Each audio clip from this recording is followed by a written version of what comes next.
Ça, c'est son jean. Elle mettait tout le temps ce collier. Ma mère m'a laissé une énigme.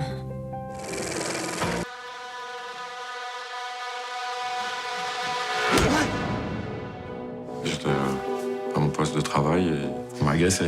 Il y a une absence au niveau du regard et ils foncent sur moi. J'ai l'impression qu'il y a un délire autour de moi, quoi. What does my mentor do besides bring me roses? I do my best to take care of you. You really want to take care of me in that arena? Start by thinking I can actually win. I'm Lucky Flickerman, first ever host of the Hunger Games. Little Girl Blue, le portrait intime d'une mère ressuscitée à l'écran par Marion Cotillard. Vincent doit mourir, l'histoire d'un homme traqué avec Karim Leclou. Enfin, le grand retour de la saga Hunger Games, c'est le programme de ce nouveau numéro 100% cinéma de À l'affiche. Bienvenue à vous, bonjour à vous Thomas Borez et bonjour à notre invitée Mona Achache. C'est vous qui signez Little Girl Blue, un film ovni entre le documentaire et la fiction dans lequel Marion Cotillard fait revivre à l'écran votre propre mère. Merci infiniment d'être avec nous sur ce plateau pour évoquer ce film. Avant de vous entendre, Thomas Borez va faire les présentations. Oui, celles et ceux qui nous regardent se souviennent peut-être de vos Gazelles, votre deuxième long métrage, c'était il y a presque 10 ans, qui était une comédie chorale et féminine. Il y avait Camille Chamou, Camille Cotin, on voit l'affiche, et Audrey Fleurot. Je garde un bon souvenir de cette comédie. Après la réalisation d'épisodes de série, un long métrage historique, Cœur vaillant, voici donc venu Little Girl Blue, un long métrage hybride, Nina l'a dit, qui ressemble à une déconstruction de vous-même et de votre propre héritage direct, celui de votre mère, Carole, suicidée en 2016, et avant elle, de votre grand-mère, Monique Lange, écrivaine, scénariste proche de Jean Genet. Voilà, le film pose dès lors les bases d'une introspection supposément salvatrice. Alors, vous êtes à l'écran, Mona Achache, et puis débarque Marion Cotillard qui va se dévêtir pour remettre d'autres habits, ceux de votre mère. Et là, d'un coup, le documentaire prend littéralement les habits de la fiction. C'est assez saisissant. Je propose de regarder à quoi ça ressemble.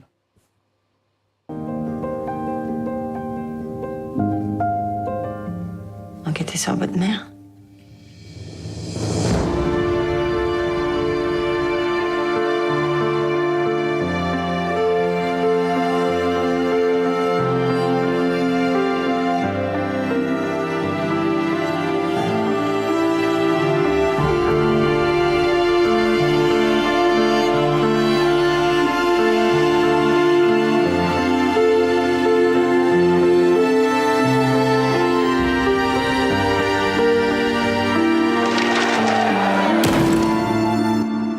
C'est quand même un personnage incroyable, hein, ma mère.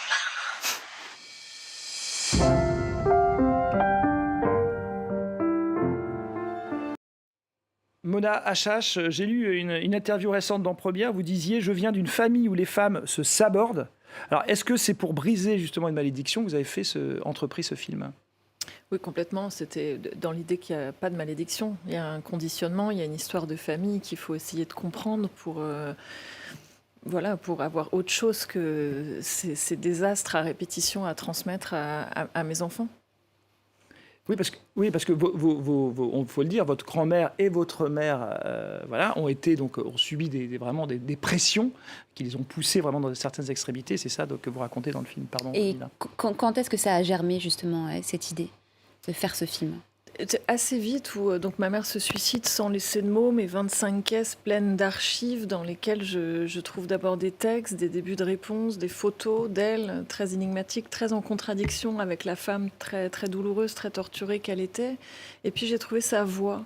Et là, il y a eu cette espèce de fantasme impossible de faire revenir ma mère, qu'elle m'explique son geste, et en poussant ça vers une envie de film, de me dire, tiens, on pourrait redonner un corps à cette petite voix oubliée, la porter haut et beau, faire un film de fiction dont Carole serait enfin l'héroïne de sa propre vie, et raconter l'histoire de cette femme, qui était une mère douloureuse, mais que je découvrais tout d'un coup être un personnage incroyable, qui venait aussi raconter quelque chose, et ma grand-mère aussi, de la construction de la femme, de la révolution sexuelle, de mai 68, de la désillusion des post-68 arts ensuite. Et puis même, je me voyais, moi, dans ma démarche, dans mon envie de comprendre, dans mon envie de raconter cette histoire, je voyais quelque chose qui racontait aussi MeToo. Et je me disais, au-delà des abus, du chagrin, de la tristesse, qui est vraiment l'histoire de ma famille, il y a aussi une histoire un peu flamboyante, des femmes en quête de liberté. Et il y avait cette envie de transmettre ce feu-là à travers un film dont la forme, comme vous le disiez, est très libre. Ouais. Et justement, comment vous avez déterminé cette forme hybride à la croisée du documentaire et de la fiction ?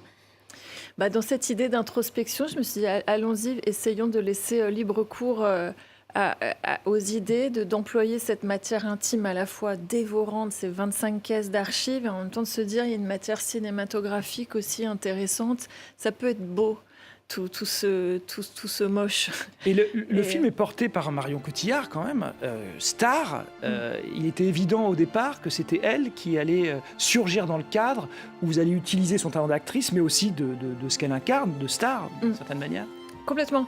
Oui, il y avait cette idée de contredire aussi l'anonymat dans lequel est morte ma mère, l'oubli par la lumière d'une grande actrice, me dire ce fantasme impossible de vie, faire ressusciter ma mère, il faut que ce soit un fantasme impossible de film, et il faut que ce soit Marion Cotillard qui vienne. Il y avait une envie d'amener quelque chose de puissant, et puis il fallait une actrice comme elle, capable de ce chemin de métamorphose inouïe dans lequel elle plonge, et de tenir un film uniquement sur elle, puisqu'on ne voit qu'elle, ça raconte l'obsession pour ma mère, et finalement on ne voit que Marion, le travail aussi de Marion pour parvenir jusqu'à Carole et la faire exister. C'est ça qui est très intéressant, on la voit même douter, même dans le film, vous avez gardé les moments où elle dit « Oh là là, qu'est-ce que c'est compliqué de faire tout ça », elle s'arrête de jouer, et vous l'avez gardé.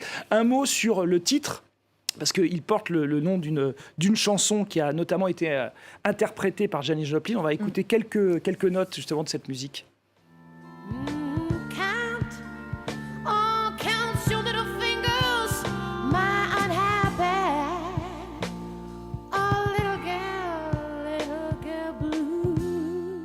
Question simple, pourquoi vous avez appelé ce film Little Girl Blue et pourquoi on entend cette version-là dans le film ?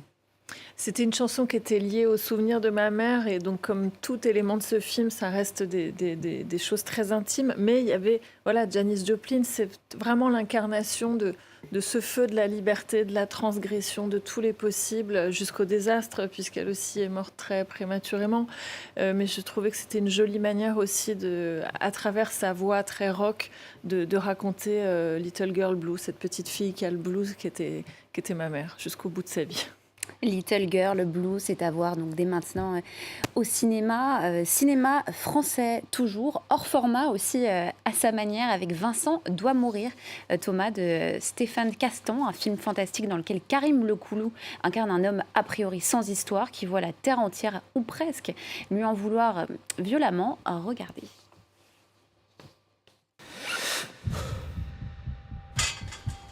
Ça fait combien de temps pour toi que des gens veulent te tuer?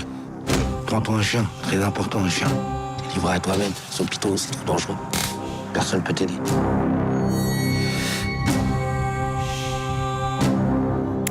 Tu t'appelles comment? Vincent. Je sais pas si tu te souviens, mais tu m'as agressé hier soir.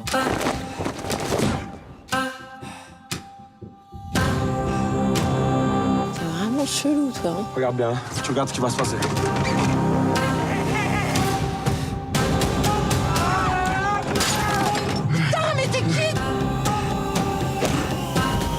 Faut qu'on se casse, là. Tu crois qu'on va y arriver? Voilà, c'est un film de genre qui arrive après Acide de Juste Philippou, Le règne animal de Thomas Caillet. Ce qui est bien, c'est que c'est un film qui est sans arrêt en train de relancer sa propre machine.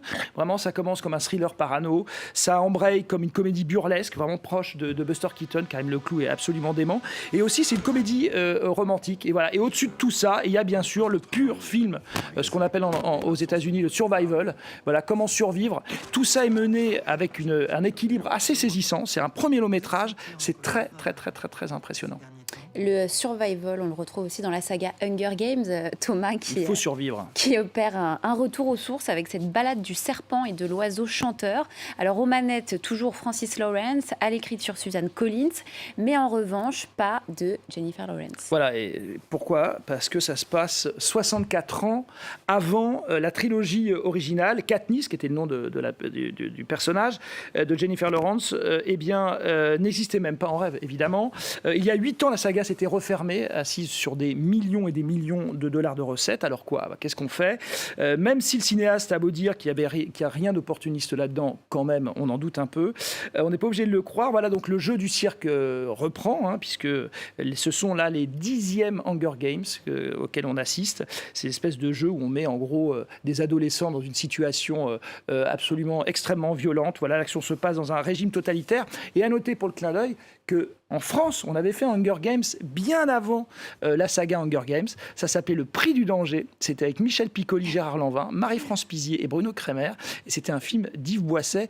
Et c'était en 83. Voilà, comme quoi les Américains n'ont rien inventé. Voilà, on les imagine bien dans un jeu de survival. Thomas Borez, pour les sorties cinéma de la semaine, merci beaucoup. Les sorties cinéma a commencé donc par Little Girl Blue de Mona Achache. Merci beaucoup à vous d'être venu nous parler de votre très beau film sur ce plateau. On va se quitter avec des images du dernier volet de la saga Hunger Games. À très vite sur France 24. You hear that, boy? It's the sound of snow falling. How wonderful that we all get to be here for someone's final performance. It's not just about winning. Everything is about winning. You're monsters! All of you!